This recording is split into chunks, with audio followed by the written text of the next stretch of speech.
ایک عرب دانا نے اپنے بیٹوں کو نصیحت کی کہ 7 قسم کی عورتوں سے کبھی شادی مت کرنا، خواہ وہ حسن و جمال اور مال و دولت میں بے مثال ہی کیوں نہ ہوں، کیونکہ ان میں سے کسی کے ساتھ شادی کرنے کے بعد ساری زندگی پچھتاوا ہی رہے گا۔ وہ 7 عورتیں یہ ہیں۔ پہلی وہ عورت جو ہر وقت سر پر پٹی باندھے رکھے، کیونکہ شکو و شکایت ہی ہمیشہ اس کا معمول ہوگا۔ دوسری وہ عورت جو ہر وقت مرد پر احسان ہی جتتی رہے کہ میں نے تیرے ساتھ یہ احسان کیا اور تجھ سے تو مجھے کچھ حاصل نہیں ہوا۔ تیسری وہ عورت جو ہمیشہ ماضی کو یاد کرے کہ فلاں وقت میں میرے پاس یہ تھا وہ تھا۔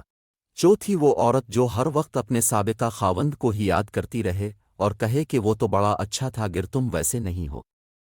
پانچویں وہ عورت جو خاوند سے ہر وقت فرمائش ہی کرتی رہے، جو چیز بھی دیکھے اس کی طلبگار ہو جائے۔ چھٹی وہ عورت جو ہر وقت اپنی چمک دھمک میں ہی لگی رہے۔ ساتویں وہ عورت جو تیز زبان ہو اور ہر وقت باتیں بنانا ہی اس کا کام ہو۔ اگر میری یہ معلومات آپ کو اچھی لگی تو اس ویڈیو کو لائک اور سبسکرائب ضرور کریں۔